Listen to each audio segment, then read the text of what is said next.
them because they say she broke her lease when she died. They want the rest of the about a year's long worth of rent from a dead person. 91-year-old Sandra Bonilla died in late June and was buried at Fort Sam Houston National Cemetery next to her husband.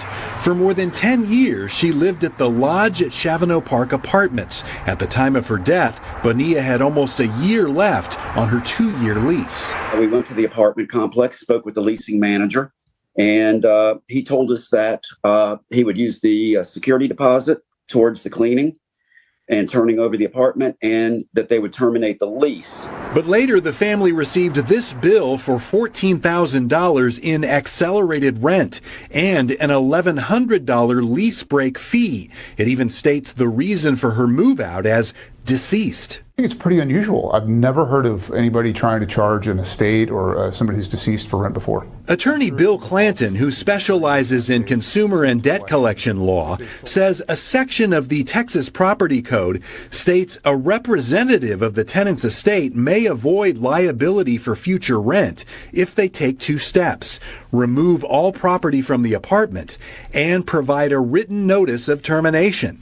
And the landlord can only charge up to 30 days rent after the notice is received. The landlord can charge for about 30 days. Well, there you have it. That's what the law states. Then you ain't gonna get the 30 days worth of rent and get your ass on down the road. Man, I know this a business, man. You got to get your money because That's insensitive. if you get in the rental property business, then obviously you in the business to make money. But after a while, you just trying to rob the estate. That's what you're trying to do. You know, you just being greedy. This is crazy. Yeah. So what if she didn't have an estate? What if there was nothing left? Who you gonna get the money from? Because you made the agreement with her and she dead. So you can't, what you gonna go dig her up out the ground and try to get the money? That makes no sense. Well, what they're gonna do is try to charge the estate that whatever money left over, and just say if she got $10,000 in her bank account. Well, they're gonna try to get that $10,000 out from her or whatever asset she got. That's what tied I up was in saying. court. Yeah. What if she didn't have anything? Well, you ain't gonna get nothing. But So- if you do got something, they're gonna try to get it. Yeah. So that's kind of what he's trying to do. But you ain't trying to charge the lady for the end of the lease. No. And I'm glad they made that law for a reason where you can only get 30 days worth of rent money and then get your ass on down the road somewhere. I really don't think you need to get 30 days. If they come in there, clean the apartment, they take all the stuff out and leave the apartment clean as found, then I don't think you should be responsible. Because think about it. You got people that you rent to that have no family. So they die and you stuck with everything. There's no estate. There's nobody to come and clean it out. None of that. And your ass stuck with doing it.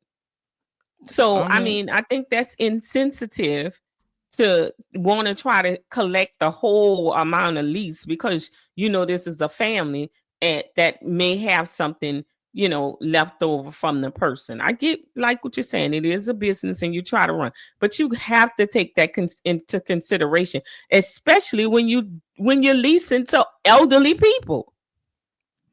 I get the 30 days. They put that into to place for a reason because it gives you a chance. It gives to get another tenant. To give you another tenant, and there is some money left over that could go towards the rent for. If she stayed one day over or whatever, even that, it's just 30 days from when she deceased. So whatever that is, I guess. Well, basically, what it does, rent. It gives you 2 months because you got the deposit. So the deposit is 1 month rent, and then the 30 days actually gives you 2 months to get another tenant. Yeah, I guess so. I guess you can look at, and I guess that part right there will have to be decided by a judge exactly the amount that the estate is going to pay. Man,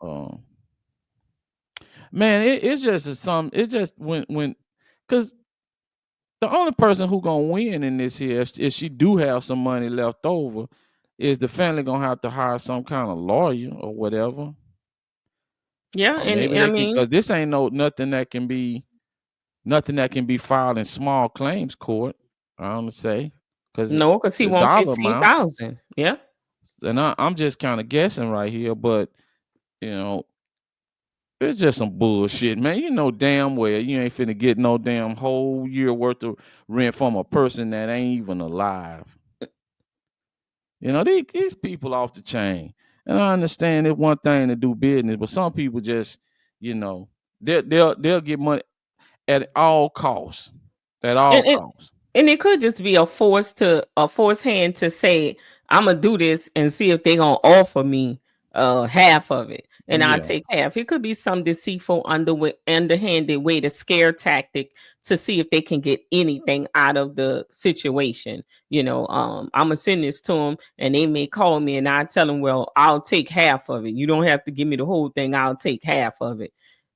So sometimes I think people use all kind of tricks just to obtain money from people. That's a part of owning property. You got to understand people die, things happen. Mhm. So you have to make leeway for that. But when you're trying to just hog every little dollar, that's Well, crazy. and then sometimes, or a lot of cases, people using that money to pay the mortgage on the rental property. On the rental So a lot of property. times tenants can come in and file a chapter 13 on your ass, and they put a stay on the house, and man, you ain't gonna have no mortgage money, and then you cannot make them move out. So you Yeah. basically they gonna be basically staying there for free Hmm. until they go through a bankruptcy court, and the trust to figure out what's gonna happen with that, or the judge gonna figure out what's gonna happen and how it's gonna go down. So, and while they going through it, the bank ain't gonna want to hear, man, I'm waiting on my money to come in. They ain't gonna want to hear that shit. Yeah. They ain't gonna want to hear that. You gonna have to And unask some money, lest you gonna get behind on the mortgage. And think about it like this, man. If you got, some people have 100, 200 units. hmm. You know, some people, I'm telling you, a lot of people go in the real estate and pile up a lot of debt, man. And you can make some money if the market right, but if the market ain't right, man, it could be very stressful. Yeah. Especially if you got a lot of rental property and the rental property is under mortgages.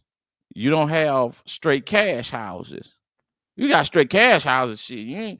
You gonna sleep pretty good at night, cause man, basically all you gotta worry about is the insurance on that thing.